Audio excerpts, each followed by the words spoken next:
44% моїх стоп-лосів– це один і той самий паттерн. Тільки уявіть собі. Я це знайшов тільки тоді, коли почав вести щоденник. Сьогодні я вам покажу свою статистику по 25 стоп-лосам, які я отримав за 4 місяці. Було всього проторговано 68 угод.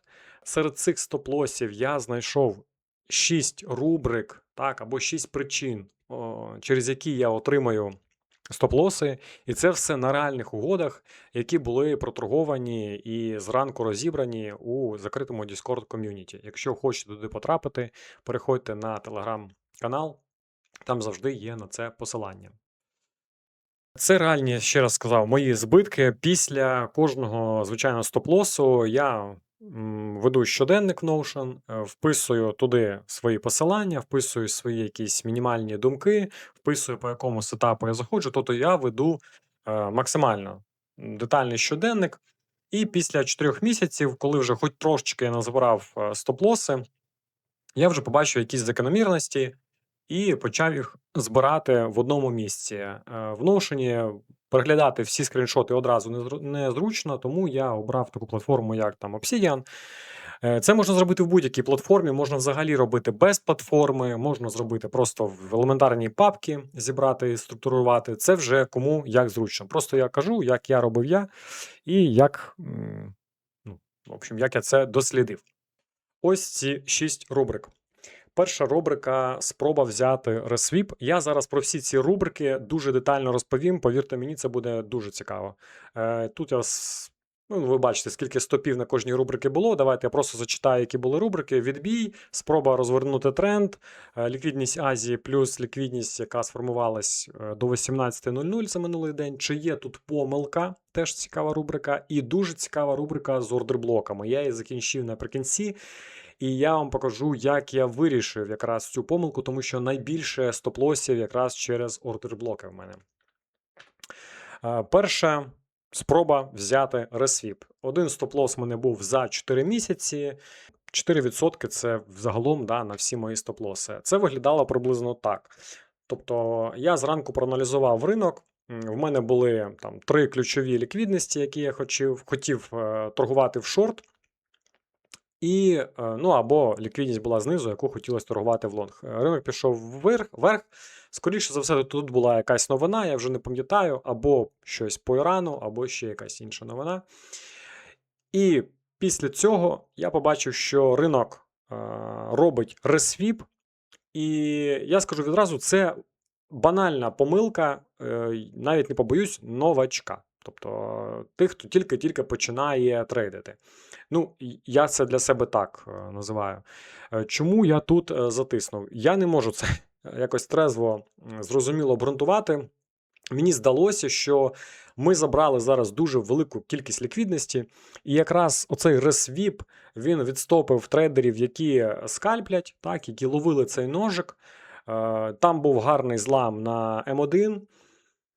Все, мені цього було достатньо, щоб затиснути, плюс вище я бачу, що ми там в дисбалансі і очікував на якийсь розворіт. Це була помилка. Так ніколи не треба робити, тому що мій ранковий аналіз ринок повністю анулював, тобто він забрав одною швидкою свічкою всю ліквідність, і від цієї свічки, звичайно, ніякого шорта я не зміг відкрити, тому що там немає на М1 входу адекватного.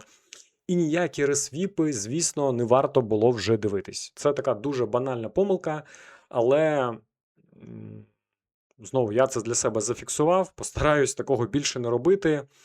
Про що я тоді думав, я не знаю. Відбій.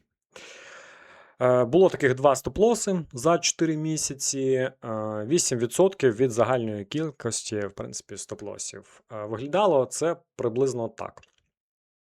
Всередині дня ціна показувала якийсь локальний максимум, і до цього максимума ми підходили більше, ніж 2 рази, тобто 3, а навіть там і 4. І, скажімо так, на зняття цієї ліквідностті я хотів, в даному випадку я хотів шортити, але понятно, що, наприклад, у вас такий стоп-лос може бути наоборот, ви могли лонгувати, наприклад. Дуже показові угоди, вони однакові абсолютно. в чому тут помилка? Це я на зараз вже для себе розумію. Хоча, опять-таки, можна сказати, що 2 стоп-лоси це не ну, це 2 тільки стоп-лоси за 4 місяці. Да, по такій стратегії не можна сказати, що це прям вибірка, але до таких моментів я буду тепер більш уважний. І ще в чому я думаю, що тут була в чому помилка. Помилка була ще в тому, що для мене важливо входити в угоду тоді, коли якась група трейдерів отримує стоп-лоси. Головне, щоб це була велика кількість трейдерів з різних стратегій, таких як технічний аналіз, смарт-мані трейдинг, супротив, підтримка, да, якийсь варіант пробойної стратегії тощо. Але якщо подивитись тут всіх, ну, скажімо так, більшості стратегій цих немає. Якщо говорити про якісь варіанти там. В общем, давайте я не буду зараз дуже там углублятись в цю тему, бо вона дуже обширна. Я скажу одне, що трейдери, які заходили на оцьому пробої, бачивши для себе бос в шорт, в більшості цих трейдерів були стоп-лоси за цим фракталом. І третій раз, коли ми підходили, а я вважаю, що ми підходили третій раз, бо там другий був тут, так, до цієї, скажімо так, до цього максимума, ми забрали стоп-лосів, не всі, да, але частково ми забрали стоп-лоси цих трейдерів. І більше, скажімо так, пробоя в шорт у нас ніякого не було. Пробоя або боса в шорт фейкового, так, у нас ніде тут не було. Тобто його не було не тут, його не було не тут. Да, можна розглядати там М5, там якийсь ще варіант, М10, але мені було цікаво, і по моїй стратегії цікаво дивитись М15, і цікаво дивитись конкретно те, про що я вам зараз розповідаю. Не було тут вже шортистів, тому що їх знесли ще тут. Все, що тут було, це вже заганяли лонгістів тут. Від ордерблока ось люди заходили, хоча я для себе намалював, що це може бути СМТ, тому що очікував, що ринок все ж таки піде в шорт. На жаль, ні. На жаль, ні, ринок пішов вище. Тобто, дві таких помилки. Ще про другу вам не сказав. Перша помилка – це що немає багато стоп-лосів, бо їх вже частково зняли тут. І друга помилка – чим більше ціна і більше, і частіше, і довше підходить до одного рівня, скоріше за все, вона його проб'є. Тобто у нас сформувався максимум, ми до нього раз підійшли, да, там другий раз підійшли, ми до нього третій раз підійшли, і на четвертому разі, про які шорти, Сергій, ти думав? Звичайно, ніяких шортів тут не треба було відкривати. Це прям 100%. Я не скажу, що це банальна помилка, це помилка, яку треба побачити на дистанції за декілька угод. Чи були плюсові такі трейди? Скоріше за все, ні. Я не можу зараз прям я скажу так, що якщо і був, то може якийсь один. Тобто таких трейдів в мене було дуже-дуже мало. Про цю угоду так само, в принципі, там, на третьому підході я теж хочу брати тут, скажімо так, шорт, але який шорт, коли ми просто пробиваємо Азію, яка тут тримала ціну, ніякі шорти тут не треба відкривати. От такий був в мене мінус. Цікавий. Наступна рубрика. Спроба розвернути тренд. Це теж я вважаю, що це дуже банальний стоп-лос. Він такий більше про новачків, але що сказати, ми всі люди і теж можемо допускати помилки. Навіть після 10 років, там вже скоро 11, як в трейдингу. Тому що я тут хотів розвернути? Хотів розвернути цей актив. Чому? Тут на лої був мінімум Азії, теж з великою кількістю ліквідності, і мені здалося, що ринок на Нью-Йоркі, вже там премаркет Нью-Йорка, вже настільки сильно він довго падає, вже стільки там багато забрав ліквідності, що ось він розвернеться. І він тут, собака, ще й намалював гарний там М1 злам, і маніпуляції перед цим були, і я повірив в те, що ринок може розвернутись, коли, звісно, мене холодною водою облили, скажімо так, остудили, отримав я стоп-лос, я потім спокійно сів, подивився і подумав, що який взагалі може бути лонг. Більшість дня, Лондон падає. Нью-Йорк, звісно, може розвернутись, але на дистанції я це знаю, я це знаю, бо це вже не перший раз проторговано. Я знаю, що такі тренди частіше краще не розвертати, а якщо він і дає щось, да, то краще брати по тренду, якщо він дає вам змогу цей тренд підхопити. Тому ніколи не розвертайте такі великі контент-тренди. Звичайно, ви можете колись це підхопити і у вас це може спрацювати. Але ще раз, я кажу про дистанцію. На дистанції це погано працює. Ще раз про дистанцію, зараз вам буде класна статистика по ордерблоку. Тут я теж вважаю, що був дуже сильний тренд. Я тут заходив. Тут моя помилка не в тому, що я хотів розвернути тренд. Помилка ще в тому, що я дивився ось цю ліквідність. Тут був такий, скажімо, ресвіп цієї ліквідності. Ну, тут не то, що ресвіп, тут не було зламу, після забраної ліквідності зламу не було. Ми зробили, якоби ресвіп, да? Але проблема моя тут була в тому, що я в моменті переключився на H1, вибачте, M1 таймфрейм і не дивився, що відбувається на М15. М1 настільки пішов далеко в шорт, що, звісно, по М15 ордерблок тут не важливий. Я цей ордерблок не торгував. Я дивився чисто на ліквідність. Я просто банально не помітив, що відбувається на М15. Тобто я чисто дивився очами на М1, і мені здалося, ми забираємо ліквідність, розвертаємось, я затискаю лонг.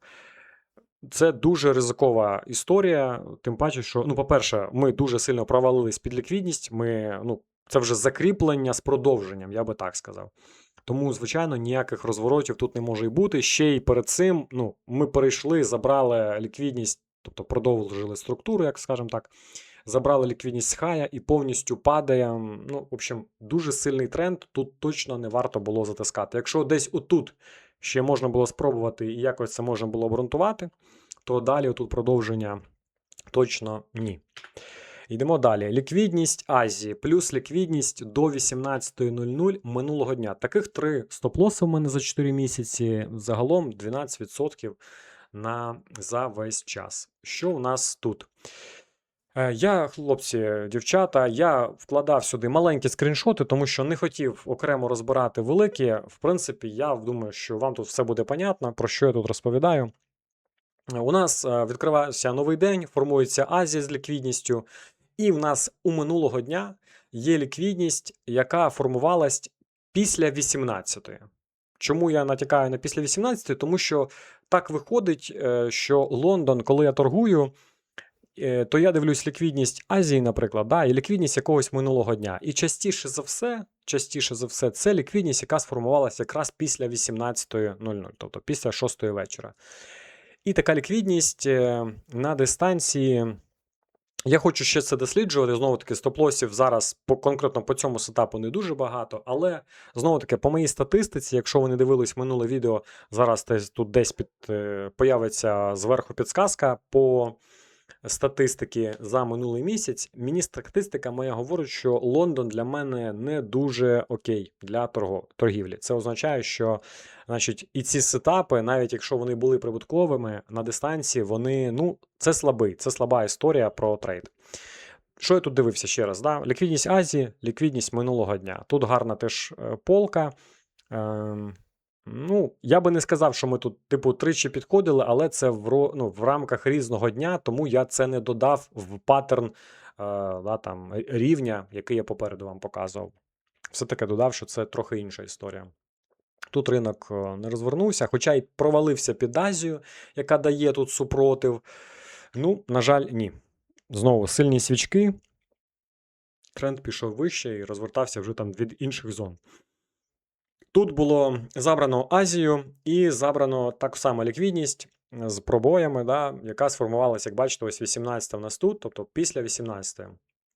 Так само ринок, на жаль, не розвернувся від цього максимуму, він пішов, забрав якийсь там higher-high і після цього почав розвертатися. Хтось зараз може подумати, нахріна ти шортиш від цієї ліквідності, коли в тебе якийсь є денний максимум. Да. Можна і так сказати, можна було чекати всю групу знятої ліквідності, але, що казати, от так. Зараз постфактум, звичайно, я бачу, що краще було б дочекатись мені, щоб ринок зняв цю всю групу ліквідності, і тоді вже розглядати якісь варіанти шортові. І останнє. Тут у нас був Так, це ось угодка. Знизу ліквідність Азії і ліквідність знову, яка сформована. Тут невеликий відкат зовсім, але він є. Ліквідність, яка сформувалась після знову 18. Тут ще помилка в тому, що сам розбирав в Діскорді зранку для хлопців, сказав, що краще Азію торгувати тільки в Нью-Йорку, тобто цю ліквідність ми залишаємо для Нью-Йорка. А потім сам же поліз в неї в Лондоні. Чим я думав? Гарне питання для себе. Тому треба в общем, менше робити помилок і довіряти більше своєму аналізу. Тому, опять-таки, тут тренд, звісно, ми бачимо, теж почався, да, прискорення таке пішло. Тому, який тут може бути лонг? В будь-якому випадку, це треба було чекати Нью-Йорка. Тут не треба було просто заходити і все. От такі були степи. Йдемо далі. Чи є тут помилка? Це рубрика про... Таких стопів було 6. Загалом це 24% від загальних стоп-лосів. Я скажу так, що ці трейди я досліджую. Це трейд, який я частіше всього беру в Нью-Йорку. Він знімає ліквідність, тобто сесія Нью-Йорка знімає ліквідність сесії Лондона, і я від цього або відкриваю лонги, або відкриваю шорти. Таких трейдів прибуткових їх набагато більше. І тому я би не сказав, що тут їх там стоп-лосів 6, я вам показую 3 якихось там, як на мою думку, найцікавіших. Я ще це досліджую, я не відмовляюсь від цих угод ні в якому разі. Ці угоди мене кормлять, можна сказати. Але я хочу їх досліджувати, щоб розуміти, а в які дні краще їх не відкривати. Наприклад, це може бути якась Велика Азія, так? Або це коли, скажімо так, я хочу відкрити шорт, а над головою дуже багато якоїсь ліквідності, яка є ось, наприклад, тут або яка є тут. Тобто я вам просто продемонструю, от зараз розповім, які тут могли бути помилки, але в цілому, якщо від минулих трейдів, які я вам показую, я би хотів відмовитись, то від цих трейдів я відмовитись не хочу точно, бо ці трейди, вони на більшості своїй, вони прибуткові. Яка була помилка тут? Скоріше, опять-таки, я вважаю, що була дуже Велика Азія, весь тренд зробився тут ще в Азії, і тут щось торгувати, дуже різкий підхід до ліквідності, опять-таки, була якась акумуляція, знову-таки тримають ціну, знову третій підхід, і я на цьому третьому підхіді, це можна сказати, що теж пробій якогось рівня, додати, в принципі, і в цю рубрику. В общем, так. Плюс це ще на рубежі Азії, не люблю торгувати в таких зонах, тому що вона завжди буде виступати або підтримкою, або супротивом, залежно від того, де там ціна знаходиться. Тому, такий вийшов трейд. Яка помилка тут? Чесно, не знаю, яка помилка тут. Просто тут фактично є стоп-лос. Це може бути елементарно статистичний стоп-лос, коли в тебе є просто якийсь сетап, який гарно працює, але він не може працювати кожен день. І, звичайно, що, як не крути, звичайно, будуть стоп-лоси. Ринок, він все одно колись розвертається проти тебе. Тут так само, тут не всю забирали ми, звісно, сесію Лондона, ми її забирали частково. І тут можна сказати, що ми могли її забрати знизу, і через того ринок пішов вище. Це теж можна було сказати. Постфактум я бачу, але для себе я не розумів, чи є тут велика кількість стоп-лосів, тому що не було факторів того, що багато лонгістів. Цей лой нічого там не забирав, тут цього не видно, але вся ліквідність була нижче, тому я для себе розцінював, що тут краще брати шорти, чим лонги, тому що ліквідності нижче було багато. У нас, як бачите, ось тут в куточку шортова структура, це я заходив по тренду, тому для себе вирішив, що, може з вас хтось і бачить тут для себе помилку, але по своїй стратегії, по своєму сетапу, єдине, в чому я міг тут помилитися, я сказав, що, скоріше за все, ринок премаркет Нью-Йорка, тут за 15 хвилин він міг зібрати цю ліквідність і через це розвернувся. Але знову-таки, складно це все. Опять-таки, тут ось ліквідності ще теж дуже багато. І все. І я скажу так, що він навіть не розвернувся після того, як забрав максимум Лондона, він там і далі пішов вище. І останній трейд із серії цих угод. Так само забирається максимум сесії Лондона. Я тут беру трейд, і начебто ринок непогано йде. Не став я тут без убиток, тому що просто не встиг, хоча ринок там, в принципі, часу давав достатньо, щоб можна було його поставити. Там хвилин 15-20 в мене було. Яку помилку бачу для себе тут? В принципі, у нас формується канал, дуже багато шортистів. Не всі вони зняті, тобто є ліквідність дуже багато. Знизу ми забираємо Лондоном ліквідність. І потім розвертаємось, да, і починаємо ламати технічний аналіз, ловити стоп-лоси технічного аналізу. Ну і все це, коротше, котиться проти мене. Чи затискати це наступного разу? Мабуть, треба буде 10 разів подумати, особливо коли є чітка якась наклонка. Тому що якщо ринок з неї виходить, то велика вирогідність того, що він піде по стоп-лосах шортистів, які шортили в цю наклонку. Тому, коли бачите якісь види технічного наклонка оцих каналів, будьте обережні, це стопи, які тягнуть за собою ринок. І тепер, друзі, ордер-блоки. Таких стоп-лосів у мене було 11, як я вже попереду сказав, що це було 44% із загального, тобто половину стоп-лосів мені дали ордер-блоки. Всього блоків було 18 проторговано за цей час, тому що тут я вирішив додати таку статистику, бо було би цікаво, скільки ж все-таки я тут конкретно цих блоків проторгував.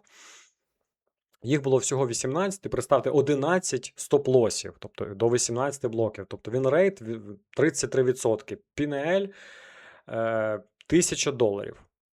$1000. Але я скажу зараз, що тут було цікавого. Тут зараз теж багато таких моментів буде цікавих.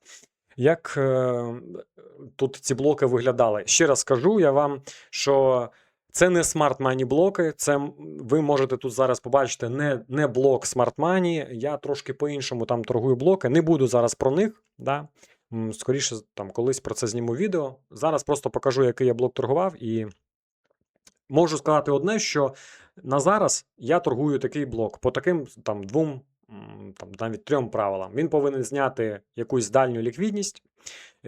Після ордерблока повинен бути сформований дисбаланс з сильним, таким сильним поштовхом. І краще, коли перед ордерблоком є маніпуляція, якась ліквідність. Що бачимо тут? Сильний імпульс в ордерблок. Цей блок не знімав ніяку ліквідність. Да, після нього є імпульс після цього блоку, але перед ним, прямо перед блоком, немає прям близько, щоб була якась маніпуляція. Вона начебто є тут, ось ця ліквідність, але все ж таки вона від блока далеко. Ну і опять-таки є сильний імпульс. На жаль, стоп-лос. Цей блок, так, він знімав важливу ліквідність, прям реально важливу ліквідність він там зняв. Перед ним немає маніпуляції, але є Азія. Цього, в принципі, могло би бути достатньо. Але, як бачите, там просто він 3 або 4 рази переїхав шортистів. Я заходив тут, звичайно, 1 раз, але в цілому я тут отримав стопа. Блок начебто по всім правилам, окрім там останнього, що немає гарної маніпуляції перед ним. Але він тут, на жаль, мене відстопив. Він широкий, як не крути. І ще один ордерблок, який в цілому відпрацював. Тобто ми бачимо, що ціна мене ресвіпнула і потім пішла вище, забравши всю цю ліквідність, в яку хотілося лонгувати. Але в чому тут помилка? Помилки тут немає. Ордерблок був, все було з ним добре, і маніпуляція була, коротше, все було. Просто через те, що він величезний, цей ордерблок, мене просто в моменті тут пересвіпнуло. І все.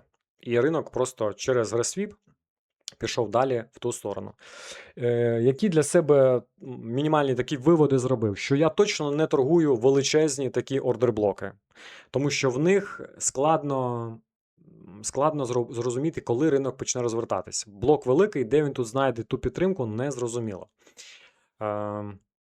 Що тут ще можна додати? Що я пробував, опять-таки, торгувати тільки перший вхід. Да, от є перший вхід в блок.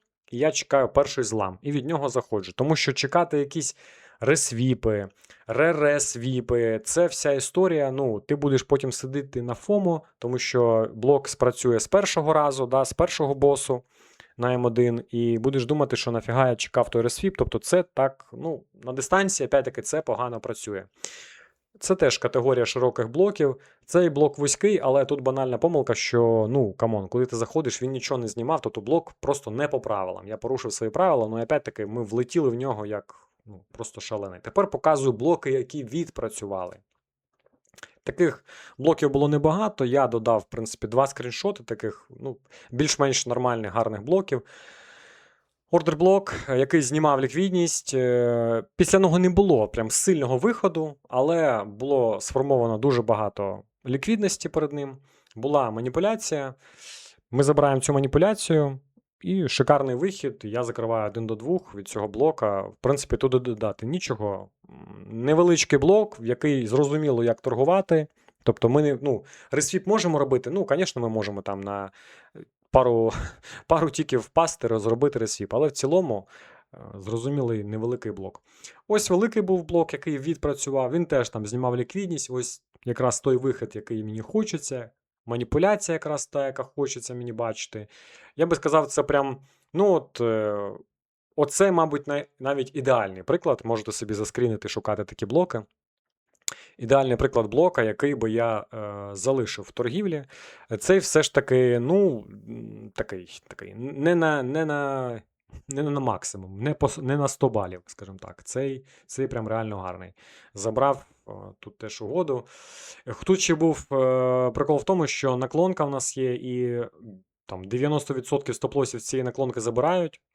І такі зони, які знаходяться от вище там наклонка, да, остання свічка, її часто захищають. Тут це і сталося. Тобто тут, ну знову, я не про сетапи не буду розповідати, там, бо це довга тема. Тут не тільки ордерблок працював, ще й інший підхід, але в цілому гарно це спрацювало. Тепер, якщо говорити про ітоги, то ви бачите, в принципі, все перед собою. Всього там цих стоп-лосів. Якщо робити якісь виводи про ордерблок, то, опять-таки, реальний ПНЛ у мене $1000. Ой, вибачте.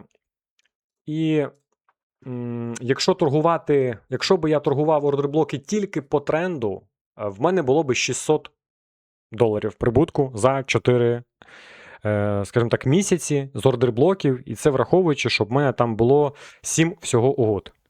7 було б угод. Тобто замість 18 у мене було б 7. З вінрейтом 43. Погано це чи добре, я не можу вам нічого сказати. Скоріше, погано, тому що ну, це не той показник, який хочеться бачити після 7 угод. Погодьтесь зі мною, вінрейт 43 – це малий вінрейт. Враховуючи, що від ордерблоків я зазвичай там беру 1 до 2, і ну, для серії 1 до 2 це вінрейт малий. Тобто тут треба 50-60%, щоб якось це, ну, відчувалось.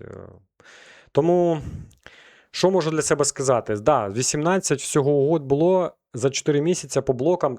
Цього недостатньо, щоб прям викреслити всі ордерблоки. Звісно, я їх буду далі торгувати, але точно я буду тепер їх торгувати тільки по тренду. І точно я не буду торгувати великі ордерблоки. Тепер після череди всіх цих стоп-лосів, що для себе я додав, да, що прибрав, що додав. Широкі ордерблоки не торгую. Більше я таких блоків не хочу бачити, тому що більшість із них, я передивився, вони мені дають стопи. Розворіт тренду, ну, звичайно, які розвороти тренду. Коли в нас є тренд, ніякі тренди ми не розвертаємо, тільки торгуємо по тренду. Я взагалі вам демонструю те, що краще торгувати по структурі, да, тому які розвороти можуть бути трендів. Рівні всередині дня перестаю торгувати, це не моя тема. І опять-таки дуже просте базове правило, це ще, ну, це я давно пам'ятаю, що знову таки згадуйте скальпінг, там, чим частіше, да, б'ється ціна в одну ціну, то, скоріше за все, там просто є якась плотність, яку беруть, і ціна просто піде вище собі, і проб'є цей рівень або нижче проб'є рівень. Тому всі ці рівні, які настакані там по 2, 3, 4, 5 разів, краще не торгувати. Ліквідність Азії плюс ліквідність після 18-ї.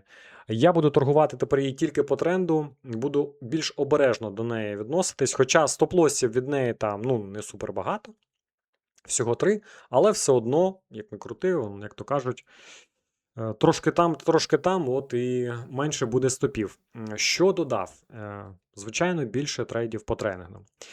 Дослідження сесій. Бо зараз, як я вам казав, що якщо в мене за весь цей поточний рік все-таки буде в звітах Лондон слабким, то, скоріше за все, я просто в наступному році я перейду на торгівлю в Нью-Йоркі і все. Чому ще це так може відбуватись? Тому що, якщо ви не знали, то в Нью-Йоркі, в принципі, більше всього обсягів за весь торговий день. Тобто Азія – це менше обсягів, да, потім починається Лондон, трохи збільшуються обсяги, і в Нью-Йоркі їх більше всього.